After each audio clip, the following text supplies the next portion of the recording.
Hey, it's Friday. We're in the Nutmeg Tavern and we're live.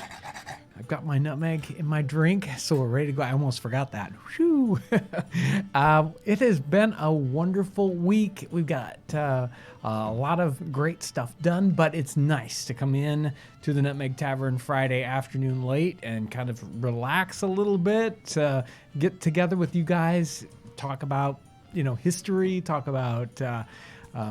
just the fun week we've had. So, normally I would have Ryan back here behind the bar, but he's in the question seat today. So, I'm John Townsend, your host. Behind the camera, behind the scenes, Aaron is on the console. He's whipping the stream into shape, making sure that YouTube is doing its thing. Yep. And then Ryan is in the question seat. He's looking for questions right now. So if you've got questions... send them his way in the chat. Here. So, also, thanks to everyone who tuned in on Wednesday. Yeah, I was just going to say, Wednesday we had a special live stream with Brian Cushing from Locust Grove down in Louisville, Kentucky, historic Locust Grove. Wonderful site. We've done several different videos down there, lots of fun ones. There's still one coming up. So if you want to catch that live stream that we did on Wednesday, it's there. You can go. Is there a link to it? I can throw it in the chat. Hang on. Aaron will throw a link to that into the chat. So if you want to check out that Brian Cushing one, we had a great time. He answered some great questions. He's a fun guy to do a live stream with. So make sure to check out that Wednesday live stream that we did. Brian's a great guy. So he's showing up in that future episode. We've already got somebody saying, since I'm not behind the bar, there's no special drink with a sad face. No special drink, but sad next face. Time, it's going to be a wine of the gods, and it's going to be next time we do a drink. Yeah, next time. I don't know if we're going to do a drink next week. We've got some crazy stuff coming up. Yeah, next week is going to be awesome. Yeah, next week we've got a lot of special content coming out because of a special video that we're going to be putting out, and so it's going to be mixed up. Let's see. So Monday's episode is a cooking episode, right? Yeah. Yep. We've got this. Yeah. It was a fun episode to do, a very quick episode to do, tasty. So make sure to check out Monday's episode on roast onions. Really good recipe. I think it was 1806, 1808, something like that. It's probably the easiest for people asking about starter recipes. Yeah. This might be the one. And different. It's not something that I've certainly ever run into. Yes. Easy and also kind of fascinating. Yeah. Are we ready with any questions? Are we jumping into some different content? Yeah, okay. They're just kind of starting to roll in. Okay. Do you plan to go to Colonial Williamsburg anytime soon? I don't have it on my schedule anytime soon. John, have you been there? I have been, but it's been many years. I did have a very interesting conversation with Frank, who's head of Foodways down at Colonial Williamsburg late last year. Oh, and I can talk about that. We haven't. Oh, I didn't. Aaron. Yes. Do you think you can find that link to the beer documentary without going too deep? You emailed it to me, right? Yeah, I emailed it. Okay, I'll dig for the link. I was going to say. Well, yep. While we're waiting for questions, I have a couple donations. Oh, okay. I'll do that real quick, and then I'll go look for that link. Okay. Did you send it to me this week? I did. I think it was beginning of this week, Aaron. Okay. Well, anyway, let's do a couple of donations real quick because we want to make sure that we shout those people out. Late last week. Right. Max are cool. Thank you. Thanks a lot. Thanks for another Friday. Awesome. Townsend's team. No problem. Yeah. And Wingy, thank you. Appreciate that. Thank you. What's your favorite apple? What's that word, Ryan? Help me. What's variety? I think they meant to say variety to make cider with. Yeah. Variety of apple. Right. I think that's what it is. Yeah. What would be a good analog to replicate of varietal from the 18th century? Right. I'm not sorry about that. But A thanks for the donation. Different varietal. Yep. What we used recently, and I'm not sure, I'm not really up on exactly that. There's if you go back to that live stream that we did on Wednesday with Brian, the upcoming episode Probably not this Monday, not next Monday, but the Monday after that. Does that sound about right? Yeah, probably. There's an apple brandy episode coming up that we did down at Locust Grove. We actually shot the final bit of it here in the Nutmeg Tavern. And we touched on apples and some of that apple content, that apple idea in the live stream on Wednesday. So if you go back to Wednesday's live stream, the apples that we used for the apple brandy it was a wine sap variety. And the apple brandy was tremendous. So you definitely need to check that out. And there was some interesting talk there. We just touched on it for a second. The idea that when Prohibition came in the 1920s, and all this distilling and winemaking and cider making really just shrank down to nothing here in the United States. And at that time, all these varieties of apples disappear because apples were, especially in the 19th century, 18th century, they were very, very tightly connected with making alcohol. So the minute you make alcohol illegal, all the reason for having all these great apple varieties disappears, and the apples disappear. So they stopped having the apple trees and all that good stuff. So apple research is very, very interesting. Okay, I got a ton of questions, but Okay. I think Aaron, you just want to hold off on that one for a minute, Aaron? It's up to you. I mean, Okay, number one, what's going on in the bottles? We can't talk about the bottles yet, but we'll talk about the bottles. We'll get to soon. them. Yeah. When was Sewing Thread commercially available? Sewing Thread is showing up. You certainly find lots and lots of references to that in the 18th century. People having to go out and buy twists of thread, so they didn't necessarily come on spools. They came twisted.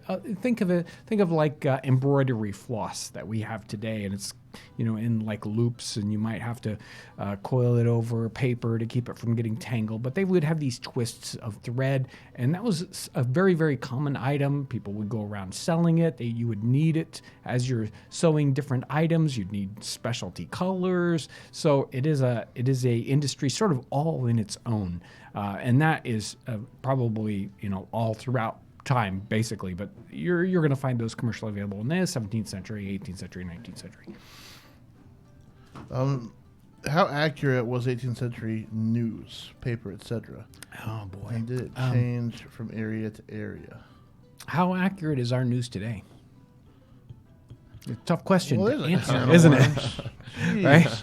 I know. We're not even halfway to Where's the that stream that yet, John. 55-gallon drum of worms back here? I'm going to open them up and talk about this question. I am not sure because I'm not back in the time to decide how accurate it is. I think there's they had just the same amount of the same amount of I'm going to report the news that is the biggest, most explosive news, or whatever's going to get people to buy newspapers. So it's a product, you're selling it, and so you have to make news exciting. I don't know how accurate it would be. I'm sure it's probably actually very similar to today. So we've got an apology. Derek Coe, I realized it today. Okay. When I was looking back through the last stream. Uh-huh.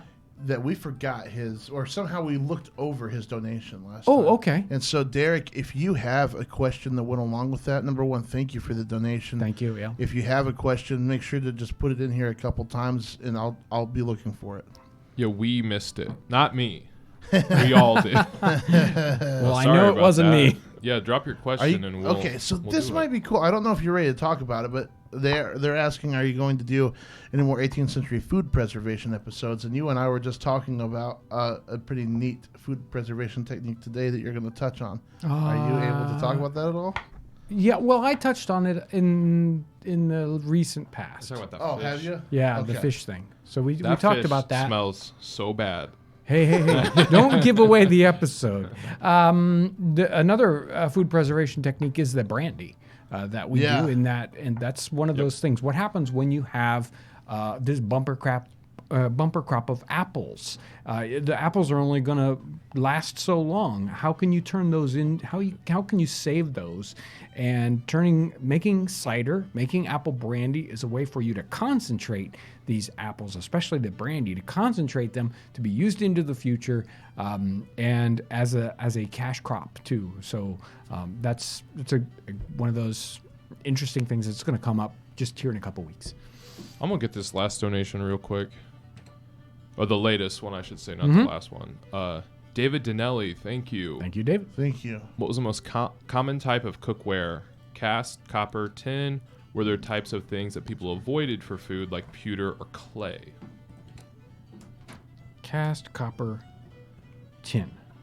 So it's all about how expensive items are, and they kind of go directly connect with the amount of money they cost as to how long they last and how well they work. Probably bottom of the barrel, least expensive ceramic cookware. So the clay pipkins that are similar to the ones we sell, they had all these little clay cooking pots, clay sort of, we might call them a casserole today, closed covered items. Those ceramic items, they broke very easily, but they were very inexpensive, and they tended to be made locally because they don't transport all that well. Depends on where you're at in Europe. There was a lot of cookware, that even ceramic cookware, that does get transported long distances, like French cookware that gets transported or imported into North America in the 18th century. Earlier, they almost use it like ballast in a ship. That's the least expensive. Tin's going to be the next one up. That lasts a little bit longer. It works a little bit better, but you have to be very, very careful. It rusts quickly. It's easy to dent. It doesn't last very long. Copper's even better. Copper's sturdier. It's more expensive though. And then you get even higher end stuff like silver. Cast iron's one of those things that comes in later on and becomes much less expensive. It's a little more expensive in our 18th century time period because of the industrial techniques get better as you go through time. Okay, I'm going to read Derek Coe's question from the last stream. Sorry that I missed that. Yeah, I just noticed. We had so many rolling in. The system that YouTube has of keeping track of all of them, like listing them out, it's tough to see them all, especially if there's a lot. Jeez, Aaron, why don't you just blame YouTube for everything? I pretty much do blame YouTube for everything. Okay, here we go. Greatly impressed by your work. Better than TV. I enjoy that you explore so many perspectives. Any chance of 17th century or 19th century exploration, like Jamestown of America's expansion west? I think probably 18th century there, but yeah, great question. Well, we'll cover we'll get to whatever we can get to. I would love to, stretch out a little bit in our time frame, but there's so much, to learn. Whenever we run into particular kind of, expert situations or wherever we can dig deeper, because we happen to be there, we will do that as much as we possibly can. So somebody asked how many barrels of apples to make 1 barrel of apple brandy, which we did cover. We covered that in the live stream. We did in the video that's coming up. He was guessing about 50 gallons. It was a 50-gallon barrel of the 50-gallon barrel of the mash of apples and water and whatever, and the yeast starter for it, and that distilled down into a single gallon, so about 50 to 1. I think isn't that similar to maple syrup? I think it's something like that. So 50 to 1 is the breakdown on that apple brandy. Have you been to any historic sites in Minnesota? I have not, although we've dealt with Old Fort Snelling and some other sites there. All right. It's time to go into the painting, I think. We've got some special plans. So, we haven't done this before. We've done some other episodes like this, but I thought it would be fun to grab up a painting. We could talk about it here. Or this one isn't necessarily a painting. It's an illustration from Diderot's encyclopedia. And Diderot put out this encyclopedia I think it starts in the 1760s early and continues on. And the Diderot's encyclopedia, he takes these especially in these plates, these industries, crafts, trades, and they get illustrations so that we can look at it and study that if we don't have something like this close at hand. And I don't know what they were thinking in the time period, but today it is amazing, this window into how things were made. And I thought this one was great. And we got a little contest. We got the most interesting, what? No? Well, yes? I was thinking Maybe. about this. I don't know how we're going to be able. That's what I thought too. Okay, so we're not going to do that part. This is this contest. If you get this, you get 1,000 really cool YouTube points. So, there's a really cool part of this this image, and you get to shout it out in the chat section. If you see it in the first one, it gets to win 1,000 YouTube points. Yeah, really cool YouTube points. So we get to see the workshop here in this main image, the workshop, and then all the tools and what they're making. So the workshop is. Some of the images in Diderot's Encyclopedia are very, very sterile, and other ones are sort of rustic over the top. This one's kind of middling. We can almost imagine that this workshop did look something very, very close to this one. We can even see, we can see that people walk right up to the front of the workshop and buy things. So let's look at the tools for a second. Can you go to that one, Aaron? Yeah. So this is only the top half of the tool section, and we've got this really interesting. Remember, if you saw the Eric Vostein one where we did the 600-year-old axe. Somebody just got it, by the way. Somebody just won the points. Who was it? D.M. Caden's Castle. Oh, thank you so much. What was it? Dog running the bellows. Wow. Yeah. I went to that for a split second going to this one because I was scrolling through them. And he just caught it. Okay. 1,000 really cool YouTube points. Good job. Amazing. And spend them well. That's what I say. There's a tool here, and I think it's a hot set. Is it number 9? Yeah, number 9 is a hot set. It looks like a stick with a hole in it, and then they put this steel. It's actually like a chisel in there, and they needed to when they make nails. Hey. Somebody said those are dental tools. Well, they could be, but you'd cut up this long metal rod to make these nails, and you'd need a special kind of chisel. So there's a chisel there. We got all these cool, interesting, lots and lots of tongs for this kind of work. I don't know what the like twigs bound up on that stick. I don't know what that's going on with that one. And that last one that looks like a cricket bat or something. I'm not sure what that is either. And then lower down, we get to see all the little anvils. Can you switch over to the nail page, Aaron? Yep. So we've got the nail page, and they had, 20, 30 different sorts of nail varieties. You can't even see the lower ones. They had all these little tacks. They had big nails, small nails, staples. All these things needed to meet. Can you imagine? It's like just a shop that makes nails. You go, oh, I need to, put together something. I'm going to go to the nail store. So these guys are making nails. The workshop, we can go to that main workshop image, and they've got 3 guys working in the shop. Whenever I'm looking at paintings like this, sometimes you step out and you say, okay, this is a nail shop, but what are these guys wearing? You'd think they might need special clothing. This guy's wearing a tricorn hat while he's making nails. At least one of them has a standard workman's cap, like I wear most of the time. But he's got this one guy over here. He's got a full coat on. He's got knee breeches on. He's got shoe buckles, and buckled shoes. He's wearing stockings. He's like dressed like any gentleman walking down the street, except he's popped on an apron and he's making nails. You can see this anvil right up front. It looks like it's way overworked. Normally anvils have a nice flat top to them, so you can make all your items flat. That poor anvil down at the bottom has been beat to death. So they are trying to make this shop like, yeah, this is a standard shop you'll walk into. And there's a sort of a trash anvil down there. And really the best part, I think, is the dog running the bellows in that back corner. You can go to that zoom in picture of the dog, and if you look closely, the dog looks like he's well overworked. You can probably see his ribs sticking out there. We talked about that spit turning dog idea, and sort of a dog that's a variety of dog that you don't see anymore.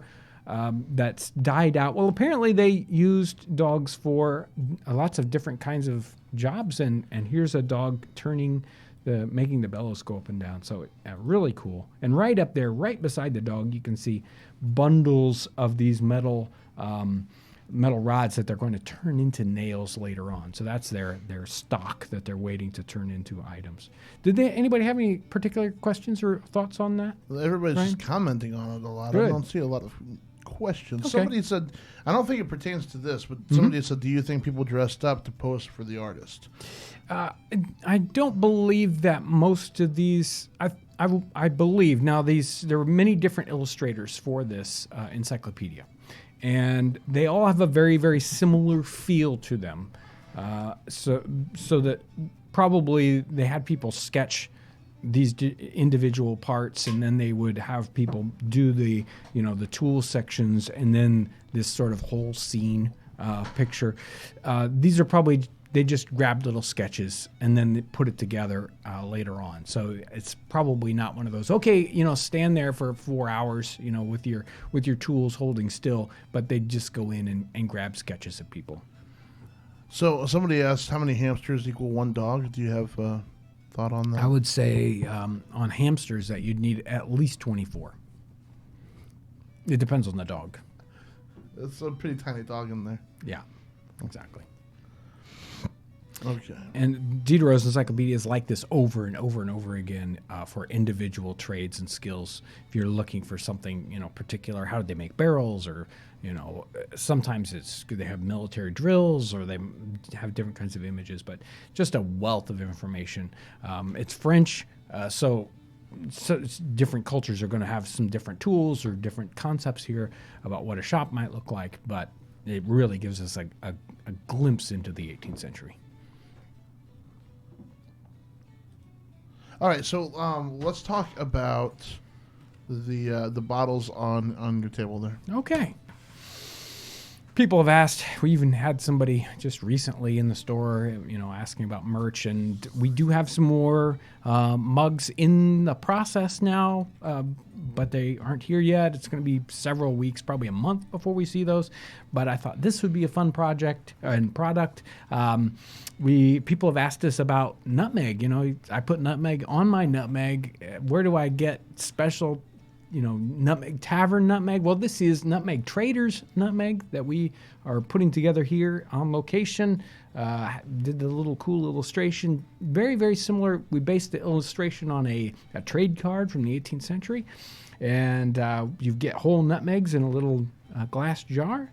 And if you very carefully look on the back side of the label, it's signed and it's glued to the glass, so you can see this crazy guy's signature on the back. I don't know, John Townsend or something like that. So this is available on our website now. If you're interested in whole nutmegs, Nutmeg Traders nutmegs, you can find them on the website. The link is in the description section, right? Yeah, I'm going to throw it in the chat Put real it quick. in the chat for you. Everybody needs nutmeg.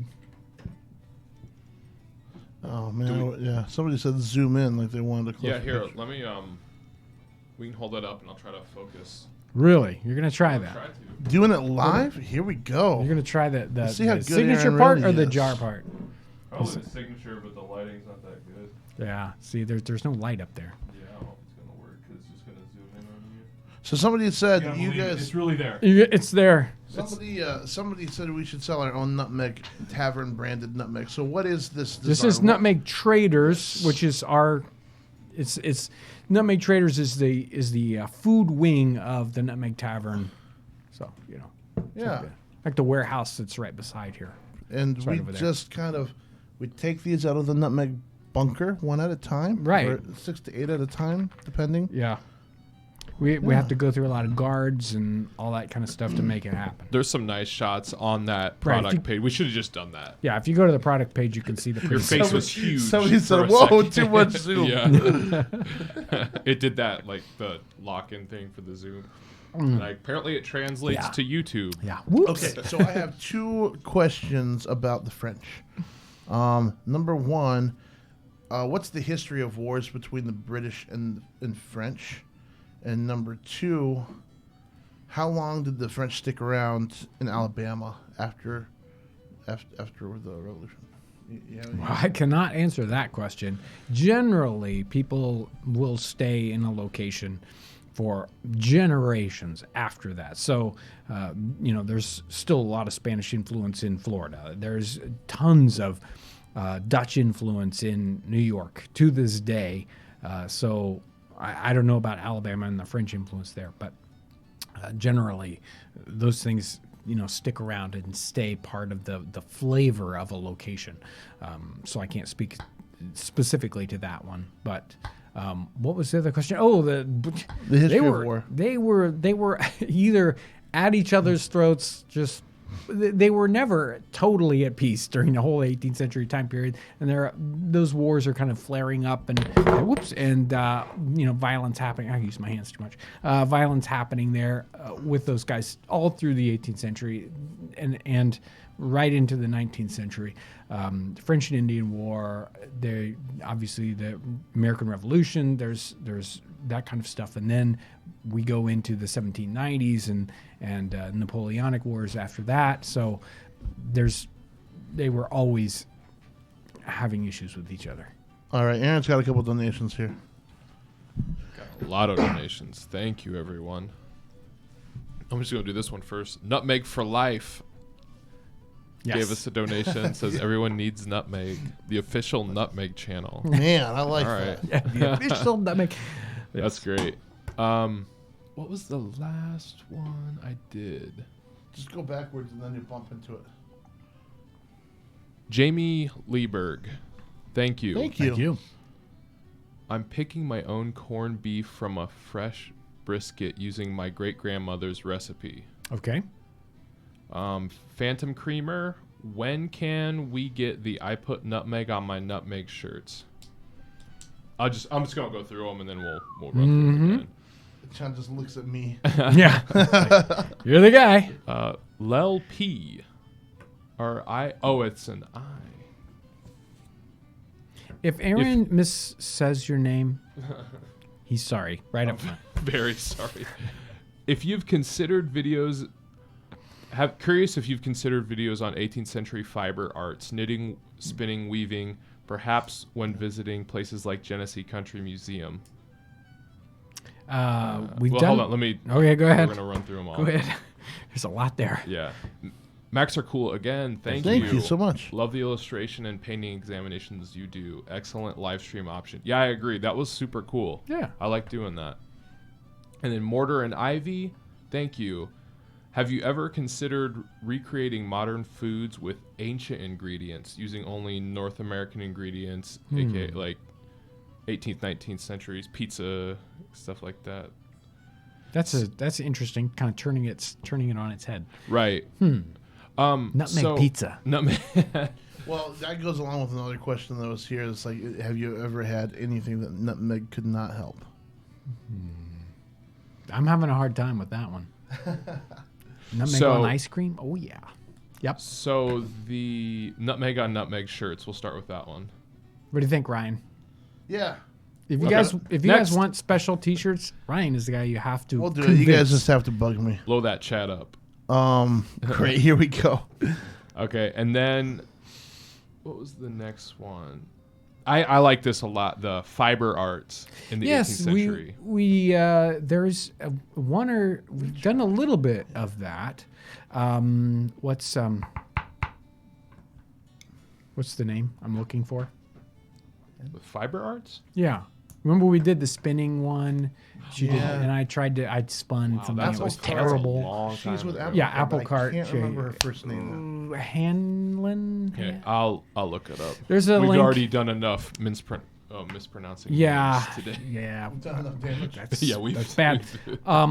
But we have done a little bit of that, and I'd love to do some of that in future. And if you want to see how a Inkle loom works, there's way back in the catalog of videos, probably 7 years ago, I did an Inkle loom video. So, yeah, we'll definitely do some of that in the future too. Somebody asked who first came up with the Nutmeg Tavern idea. I can't remember.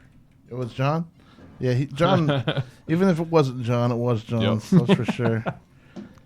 If it's a good idea, turns out to be mine. Aaron, they're asking how you and I came to work at Townsend's. Hold on, let me get this video. Aaron doesn't want to answer your question. This is Karen Hanlon. There we go. Is her name. See, I was close. Yeah, you were actually pretty close. Yes. I'm gonna throw it in the chat. That's a cool video. It's kind of old. Yeah. I don't vouch for it, even though I made it. So what are we talking about? Let's get these. Was there one more donations done real question quick. there? Yeah, I there thought were we one did. more. Oh, No, man, sorry guys. it's all good. Modern foods with ancient ingredients. I guess we kind of answered that, didn't Yeah, we? I would like to try that. I'm not sure. We'd have to pick one. You know, a nutmeg pizza would be probably the place to start. So how did Ryan and I come to work? Yeah, how'd you come working here? I've known the Townsend family for probably close to 20 years, I would say. So years ago, I was like, hey, we want He to do would some have been YouTube like stuff. 10 years old at Right, the time. yeah.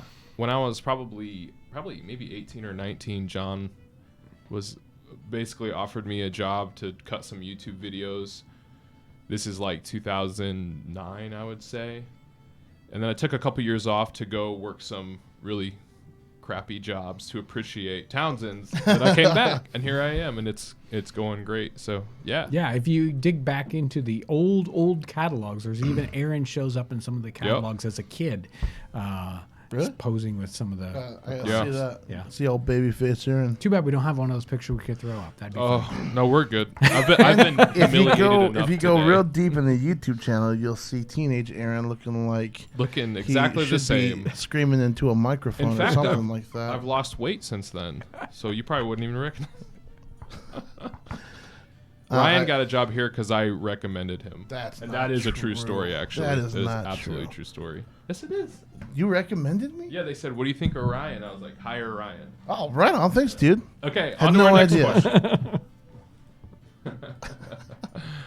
How about Italian cooking in the time period? I've got some cookery books on that. Let's see. I'll try. How long has the Nutmeg Tavern business been in business? Is all in caps. They're very, very excited about that We were question. just talking about that. Was it August? No, of last year? But see, the thing is, I don't know. Some people don't know that the Nutmeg Tavern business is not really a business. Okay. But- Do we So, need to explain Give this? the I quick don't know. rundown. There are new viewers. And so what we do here on the channel started out to be an offset of James Townsend and Son, which is our business that sells 18th and 19th century reproductions for movies and reenactors, mostly reenactors, historic sites. And that's why we started the YouTube channel. But you know, it starts to take on a life of its own. You know, several years ago, and just recently in the past, I don't know, how long have we been doing live streams? Year and a half. yeah, probably something like closing that. on 2 years. So we started doing live streams, and they again started doing its own thing.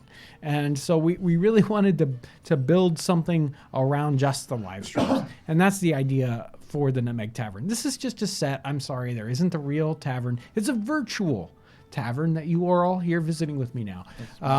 And so, you know, some of the merch has Nutmeg Tavern specifically around it, and that kind of lives along with the channel. And it's its own thing. I can't do anything. It's you know? You are the Nutmeg Tavern. So I don't know how to explain it any better than that. Oh, well, it doesn't matter. You know why? Because Nicole Marley just commented, and the chat goes wild. Yeah. Hello, Nicole. And It's thanks so for good the, to see thanks you. for the donation. Appreciate it. Absolutely. One more donation, and we will move on. This Yes. is a real quick one. Gail Giddings, thank you. Thanks. Love your videos, especially the live chat Friday. Will you be in Kalamazoo? Yes, and that we were going to cover that Yep. toward the 16th end and of 17th. Yeah, 16th and 17th will be up in Kalamazoo, Michigan. So if you're in that middle Michigan area or even further away and you want to come to see living history things going on, now it doesn't have as much. Well, there's a lot of vendors, a lot of great stuff, a lot of people walking around in really cool outfits. So come up to Kalamazoo, say hi to us. It'll be great. And if you want a link, it's, I think, Kalamazoo Living History Show. You can search it on the internet. And make sure to come up and see us. Yeah, it's a good time. We have a lot of fun. Yep. All right, so we got something super special, super different, and Aaron has put together a little bit of it for you to see. You want to talk about it at all, John? There's the Maggie Delaney. Yeah, we've got the Maggie Delaney Her Story video DVD set with music coming up very, very soon. We've finally gotten it all edited together. A lot of this was shot down at the historic Locust Grove down in Louisville, Kentucky. And great folks to work with, Carol Jarboe and Frank. And so go ahead and show a clip.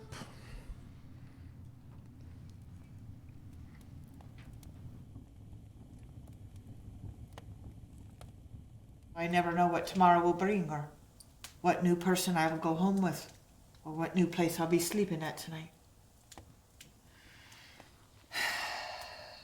But it's all right.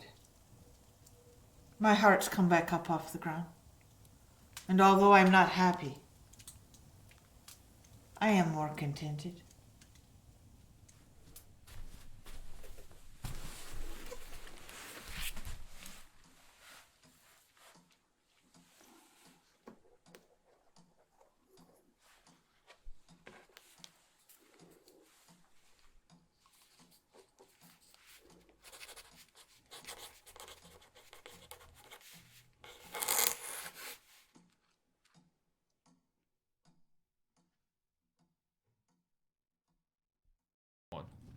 Okay, we're back.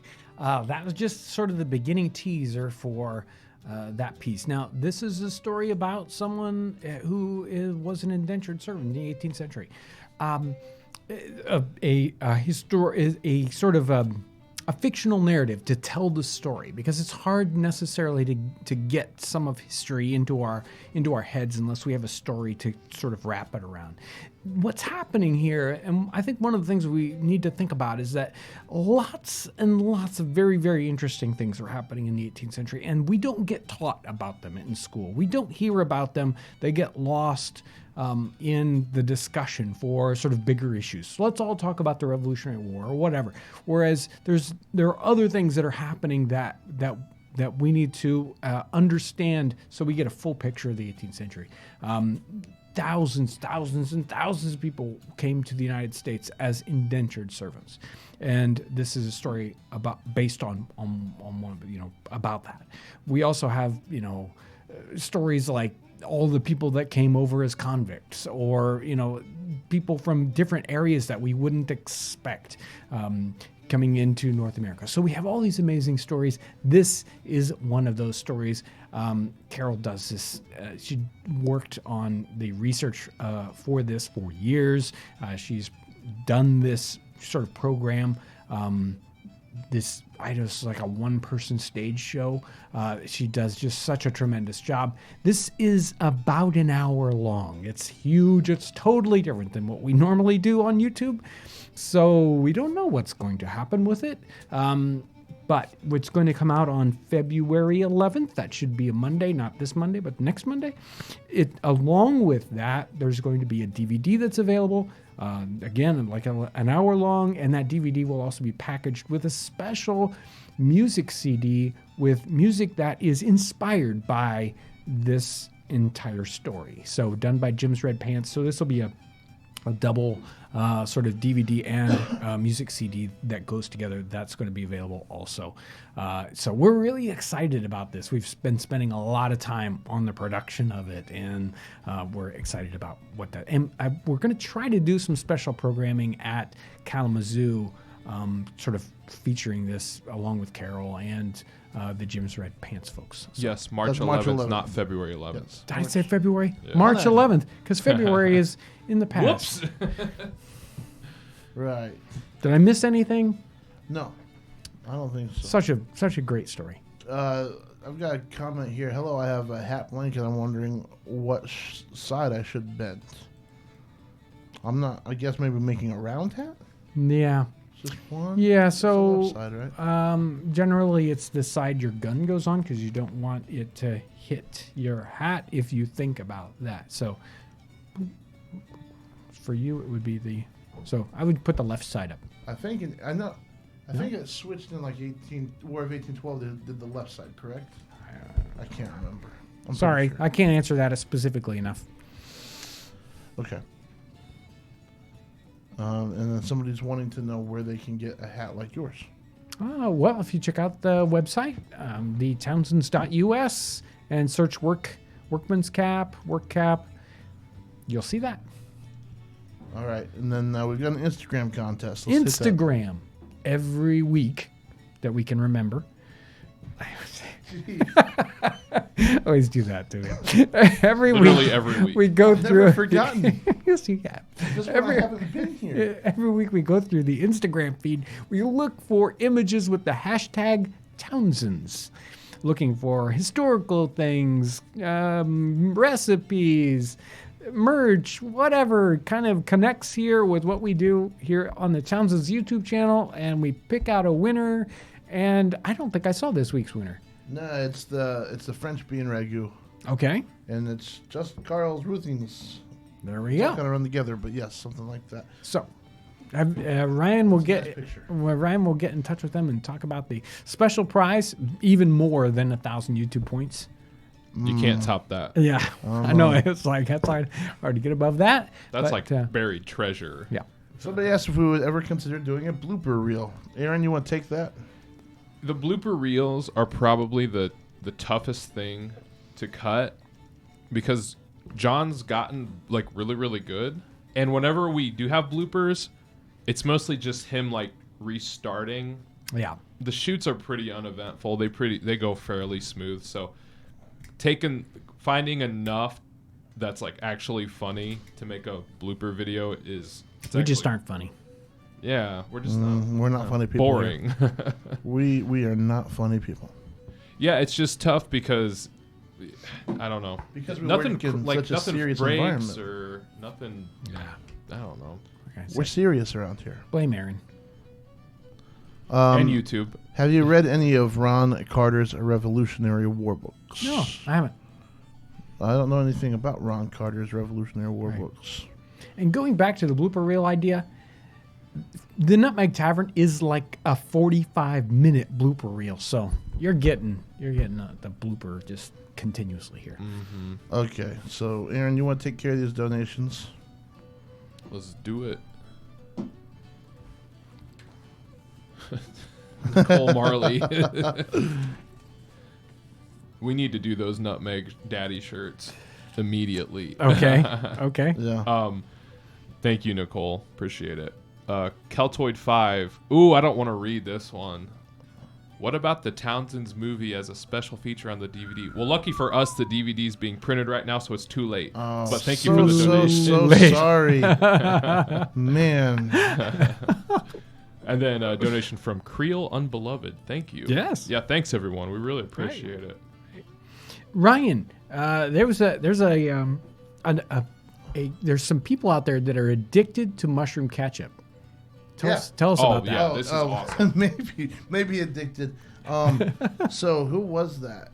Yeah, it's Beach Fossils. Yeah, so that's an indie rock band that posted to us on Instagram, and they said that we should sponsor them because they use mushroom ketchup. I'm guessing it makes tour food taste better. I bet. Tour food can be rough. Yeah. Yeah. It can be real rough. I once spent 2 weeks. Well, never mind. We don't want to talk about how gross I ate. Anyway, the first tour I ever did was in February, so all the dumpsters were frozen. They're refrigerators, and you can run with that if you want to. But tour food, mushroom ketchup, much better. Go follow that band.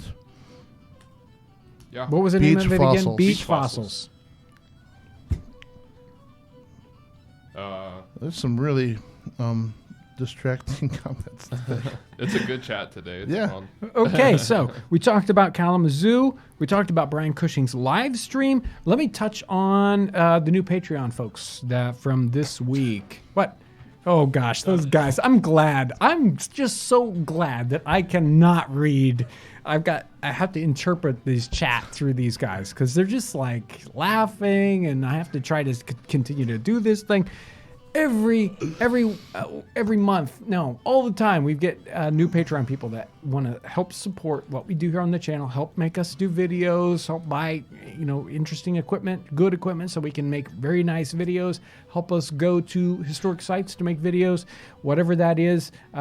Part of being able to do that is to have the money available to us. So some folks support us on Patreon. They can support us just a little bit of money each month. That helps keep us going.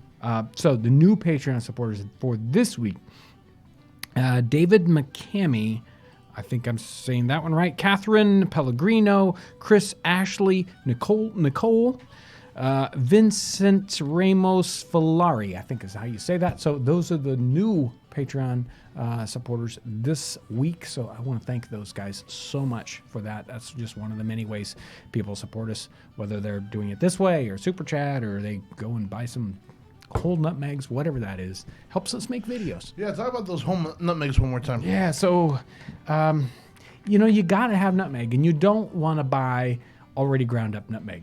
That's a no-no, because that's probably ground like 10 years ago and has lost all its yummy nutmeg flavor. You want to have whole nutmegs right off the nutmeg bush.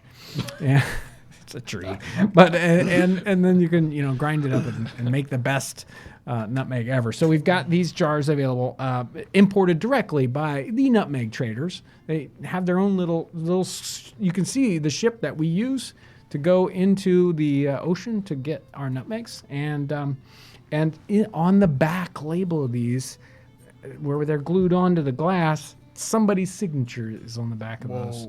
Which Ryan's. Is really, That's no, it's right. not Ryan's. It's, I can't even read it. He's We so almost sloppy. tricked ya. But each one of these bottles is signed, so you get whole nutmegs about the same amount as you would get if you went to the crummy grocery store, which you don't want to go there. You want to get these good ones. Somebody says that they would love to see an Outlander collaboration. Well, in a way, you're in luck because we've supplied some things. Yes, to we Outlander. have sold some items to the Outlander show. Okay, here's a donation I gotta read, and I don't know if we're gonna do this or not. Uh-oh. It's a nice donation. Kristen Ford. Can the Nutmeg Daddy sing Happy Birthday to me? Happy birthday. I don't know what the cool 18th century happy birthday tune would be. You guys got any ideas?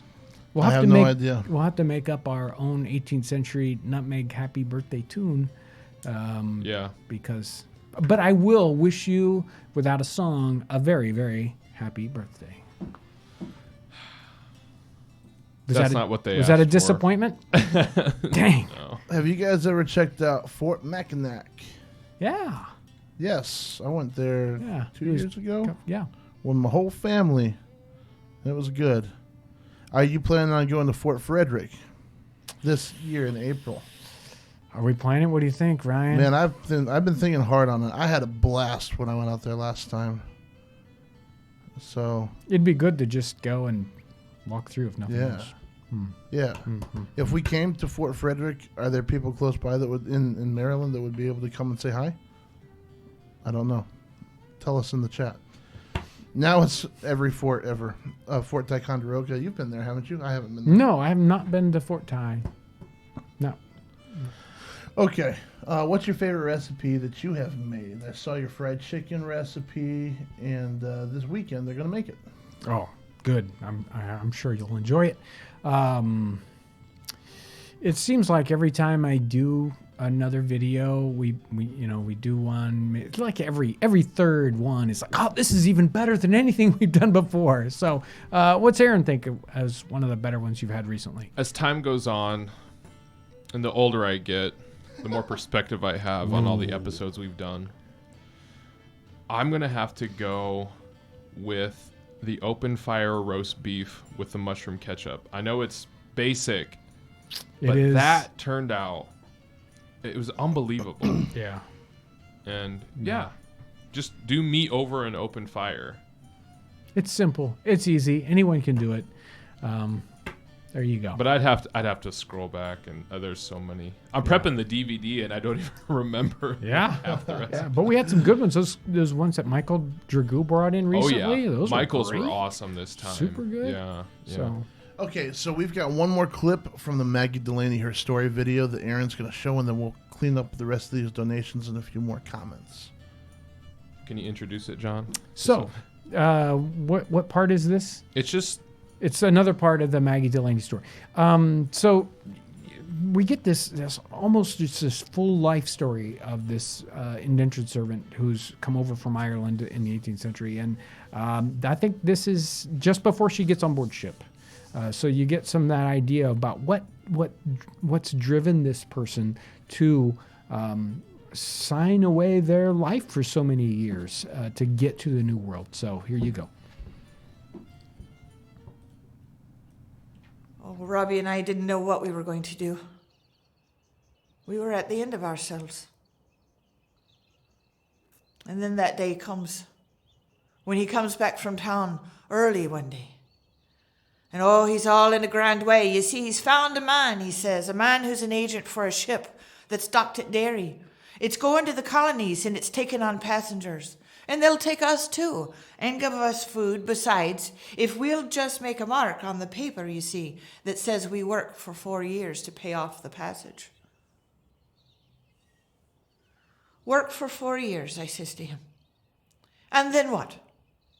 Why, Maggie, says he, we'll be free. Ho, says I, free will we? Free to do what?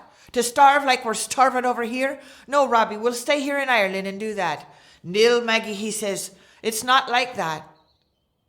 You see, over there the land is free. It's free, Maggie. And when we get free, we'll go get some of that land and make a place and a home that no one can ever take away from us again. There we're back. Just a taste of what's going on in that video. And I can't wait for it to come out on March 11th. So that's going to be in the regular Monday slot. It'll be an hour-long piece. And there'll also be that available as a full DVD along with the music. And we will try to get some of these. We're going to have some other programs where we're going to talk to Carol about the why she's made this story, and we'll also hopefully have in the Rick and Hillary Wagner of Jim's Red Pants to talk about the music. So lots of great stuff there, and that's just coming up again here in the next week or so, and a week and a half is when there'll be a lot coming out on that particular piece. Before I go, I wanted to mention a beer documentary that's coming up, and I'm in part of it, so that's good. That's kind of exciting. It's called, what is it called? Beers of Joy. Beers of Joy. Aaron's got a link to the iTunes kind of pre-look to that. We will have some clips in the future about that, but just wanted to give you a heads up for that. The sort of main character that interacts with me is Chef Sean Paxton, and we had him on a live stream back 8 months ago when he was in the area. So make sure to keep your eyes out for that documentary called Beers of Joy. Really kind of fun piece. So that'll be cool. So we'll keep you up to speed on that as we get more information about that. What have you got for me, Ryan? Well, Aaron's got some donations. Okay. Yeah, I got to get through these, and then we'll probably have to. And no out. lightning round. We can't do it because we ran out of time. I think we will. I think we have enough. Okay. They're less than I thought. Okay. Keltoid 5, thank you. Thank you. How were birthdays celebrated in the 18th century? Nutmeg Daddy shirts. Yeah, And more than then- likely. Right. Theus? Not really sure how to pronounce that. But they say, I buy my whole nutmeg only from the Nutmeg Daddy. Oh, yeah. And then Lair Tree, man. Thank you. Is there a colonial version of the Culloden coat? Clodden. Clodden coat? Ugh, I'm going to bed. You just had another one. You just had another one hop in too. It's Not Keltoid sure. 5. Thank Yeah, you. I'm not Another sure about that. donation. Thank you. Okay. Dang, Keltoid5, thank you so much. How about a behind-the-scenes tour of the kitchen and tavern sets? We'll do that. Yeah. Yeah, we can do that. We've got a special little piece of equipment for that. So, Okay, so, oh, sorry. I was jumping. yeah, I'm the not gun. sure how I answered the birthday thing. I don't think they were as keen on birthdays as we are today. So, I haven't seen too much about celebrating birthdays. Nutmeg is love, nutmeg is life. All right. Oh, there's one. Thank you very much. Tanu226. Love the videos. Keep up the great work, guys. Thanks, everyone. Thank you. Yeah. That was another one. Dang. Lightning round questions? Well, hold on. Let me Nope. get this Oh, another donation. one. Okay. Kovishen, thank you. Was it common for indentured servants to run away, and what happened if when they did? You'll see on Yeah. March 11th. Yeah, March 11th, and yes, they ran away all the time. There's a great way to see what's going on with that is looking at the advertisements for runaways in the 18th century. So you'll find advertisements for runaway wives, indentured servants, enslaved Africans, whatever. There are all these advertisements for people that were running away in the 18th century. So it happens a lot. Nutmeg to rule them all, and then the tavern to bind them. That's What's that pretty from? funny. I don't get that. Yeah. Okay. Great. Thanks. Okay. So I don't know that we've got a ton for Good. lightning round. Okay. Good, 'cause we How don't were have very boots much made time. in the We 18th can- century. Boots made in the 18th century. Boots made in the 18th century? How were they done? And were there specific boot shops? Yeah. Yes. In fact, in Diderot's Encyclopedia, if I had time, I could pull you up a whole page of here's the bootmaker's shop, and he might be a little more separate, a little more specialized than a shoemaker, because it's definitely different. But yes, Okay. And how were bricks made?